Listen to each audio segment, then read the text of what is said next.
hanggang dito pa oh. Ayan, ayan tay.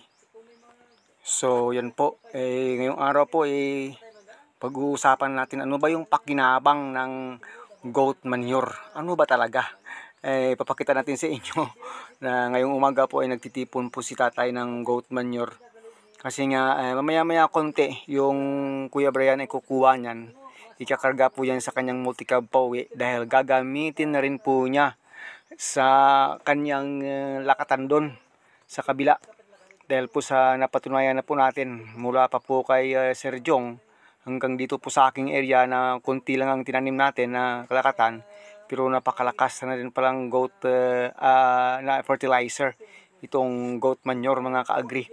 So yon, dahil nga organic po ito kahit na slow release, at least po mapakita natin sa mundo na hindi natin kailangang nakasandal lang lagi sa mga commercial na mga fertilizer.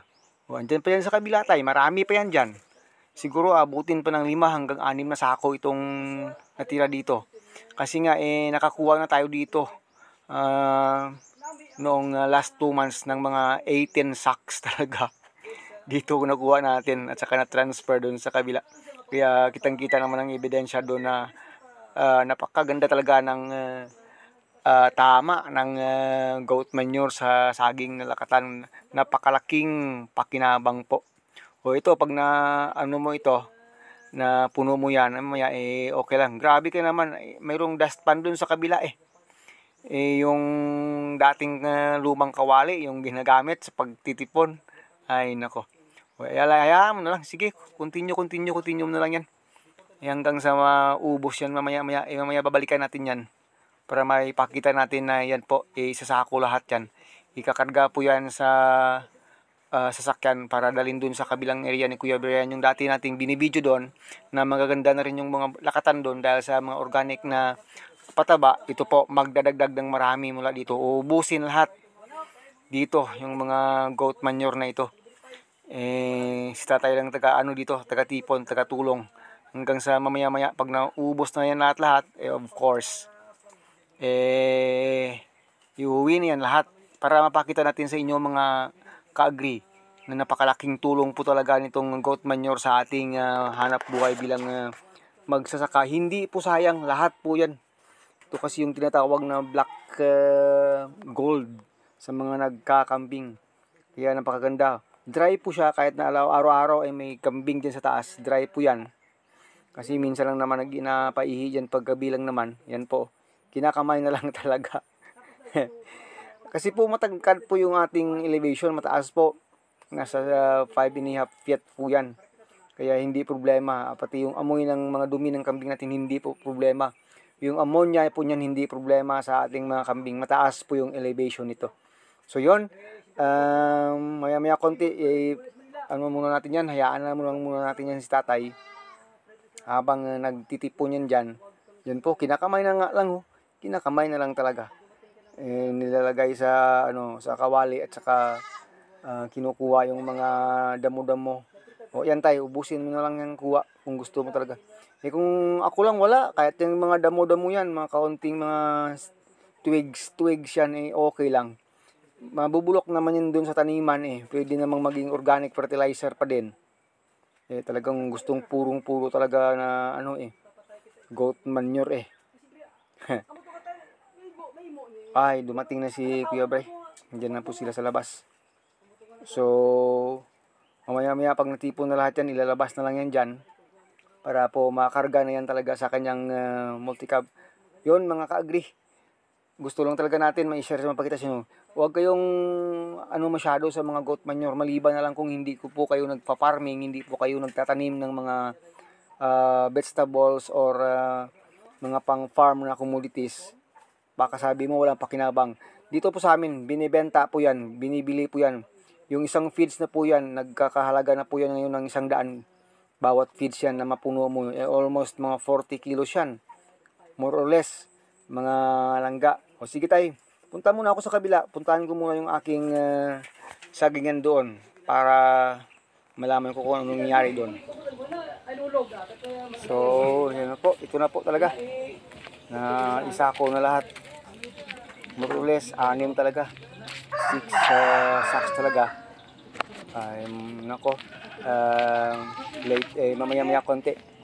Talagang ikakarga na po yan. Oy, wag ka muna. Kumpay ra. Hindi yan kumpay, oy. Ikaw talaga, bisyag ka. Hindi yan kumpay, wag ka na dyan pumunta. Nako. Basa ra mo.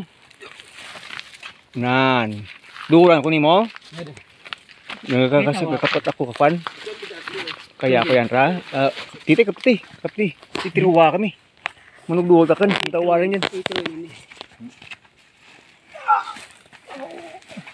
Manugduwag ka na.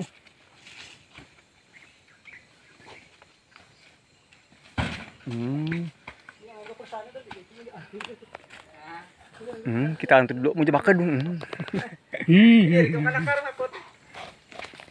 Ijali ko sa tuo kapot. Ijali ko na mo. Ija na nga kamera. Dan, kapti. Itiruwasing Nilson. Bulan ko manang tudlo mo to ramang. Sa tuo kapot. Hindi rin to man. Sige. Pus. Ubus uber ko lang na. Murag ka siguro. Ano basa?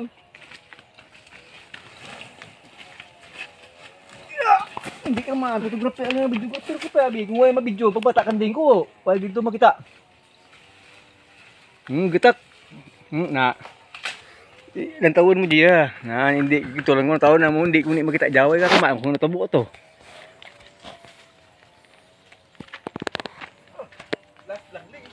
Last trip lang diya Dan, kaptir man. Kag tiruwasing na son. Sa tuo ka puli kapat wala man puro tudlo na. Ang wala mo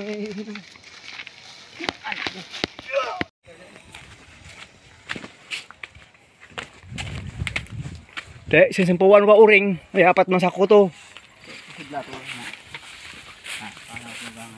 Apat to, sila doon na uring.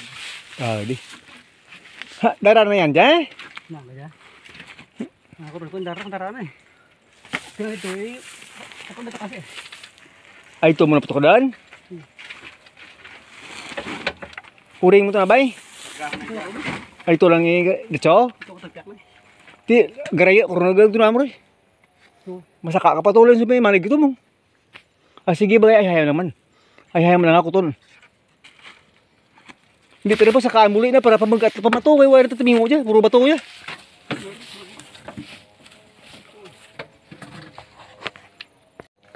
So ito na po yung yung tawag doon, mga goat manure para po talaga sa lakatan.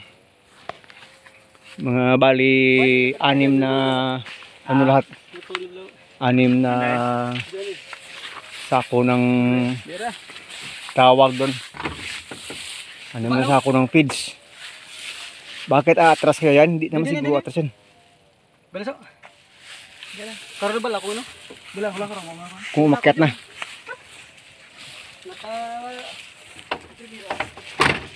Kasi tinitest yung power niyan kasi bagong rehab yung motor ng multicab. Tingnan kung kaya nga akitin kasi masyado mataas yun Kaya. Kaya. Wala, pansit lang pala. Kasi dati, napakababa pa dyan, wala pang karga, wala pang laman, hindi kayang akitin. Pero ito, wala, pansit lang, pansit. Ka-easy. Okay. Napakalaki po talaga, napakalaki lang po talaga ng pakinabang ng goat manure sa ating pagtatanim ng ating saging. Grabe yung effect niya po mga kaagi. Kaya yon, yung Kuya Brian kumuha na rin ng goat manure dito para po na magamit rin dun sa kanyang lakatan plantation. Kasi pag enough lang po yung ating goat manure, nako mga kaasaging, mga kaagri, napaka vigorous po ng magiging lakatan natin hanggang sa magbunga po ito. Yan po.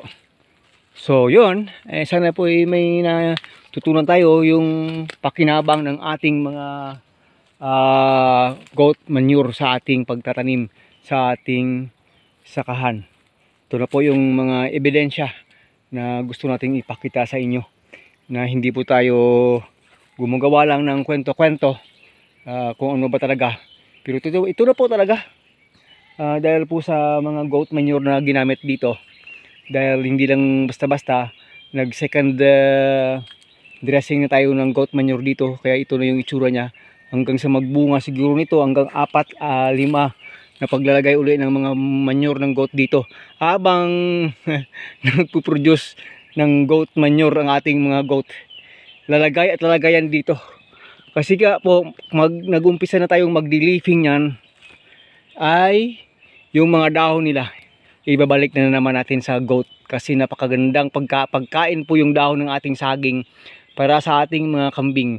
Lalo na po pag time na hindi maganda yung kanilang kalusugan, kunwari po indigestion, ganun po. Ito yung isa sa sagot. At pagdating po ng summer season na wala na tayong makukuha maraming kumpay kung saan saan, dahon pa lang ng saging dito, magiging enough na ito kasabay ng ating mga napier grass dyan sa ating mga pilapir na tinanim na natin dito, mga ka-agri. So yun, maraming salamat. God bless us all. This is your friend once again, Agritech Mix TV po. Bye bye na.